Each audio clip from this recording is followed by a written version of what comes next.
Ronald here.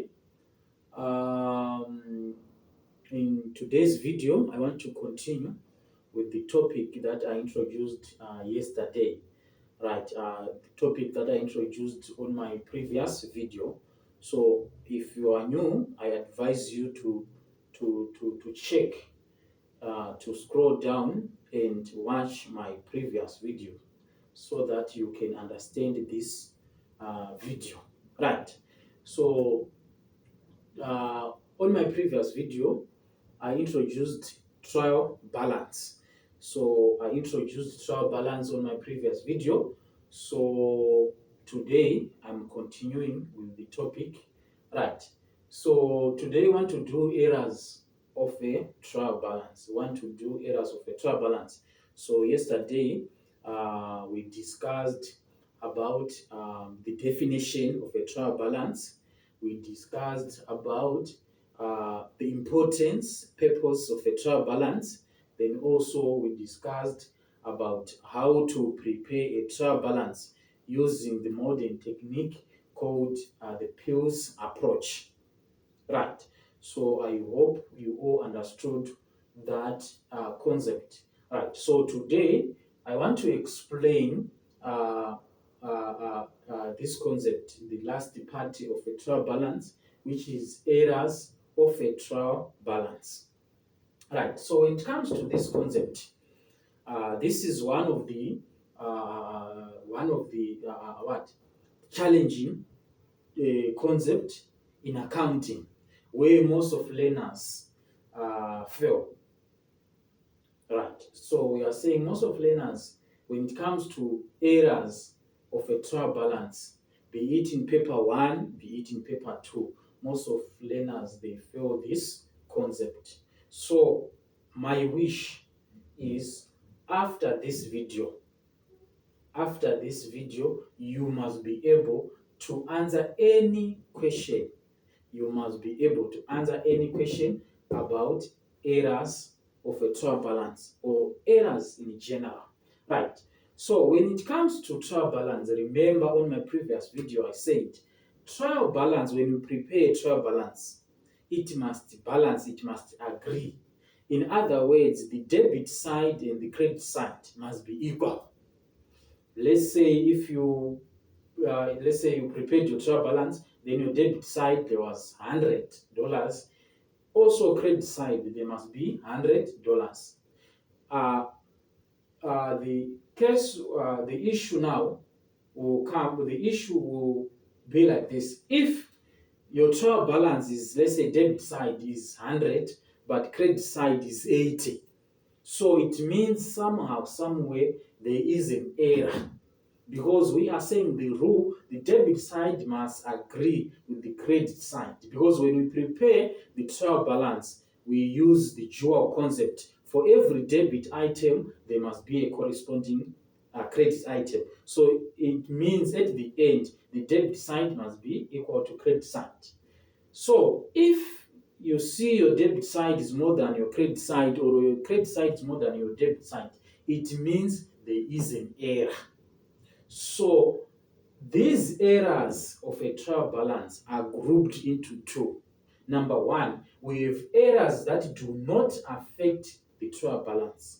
Then number two, we have errors that affect or review a trial balance. So these are the two groups of errors of a trial balance. Right? Right. So we are saying when it comes to errors that do not affect the trial balance, what you need to know, what you need to understand is you need to be able to name and explain the errors. That's the only thing that you need to be able to do when it comes to these errors.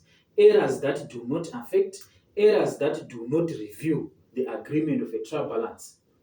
When it comes to these errors, you need to know them by their names, and you need to be able to explain them.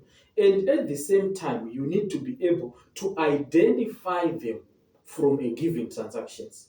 Remember, I explained this on my previous video that Objectives, they are very, very important. Objectives. What are objectives? These are goals. These are targets towards each and every topic, right?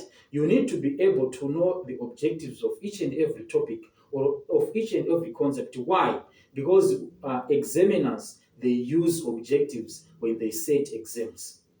So once you read, once you know those objectives, it means you're home and dry when it comes to exams, because unongori kuverenga chaizvo izvo zvauri expect exam, right? So when it comes to errors that errors of a trial balance, we are saying we have two errors: errors that do not affect the agreement of a trial balance, and errors that affect the agreement of a trial balance. Right. When it comes to errors that do not affect the agreement of a trial balance, we are saying these are errors that even if you commit them, your trial balance will balance. If it's 100 on debit, also on credit there will be 100. Then you will be saying, my trial balance did agree, yet you made these errors that do not affect. So sometimes when you see your trial balance agreeing, don't what can I say? You must not feel happy. Why? Because sometimes you made some errors, but those errors those are the errors that do not affect the agreement of a trial balance. So at the end, your trial balance will just balance, but you made some errors. So these errors that do not affect the agreement of a trial balance, you need to be able to name them and explain them. So these are the errors, examples of errors that do not affect the agreement of a trial balance. So what is important when it comes to these errors? Number one, name them. Like there's error of omission, there's commission, there's original entry, there's principal, there's omission, commission, original entry, principal, compensating, transposition, reverse of entry, right? These are the errors that do not affect the agreement of a trial balance.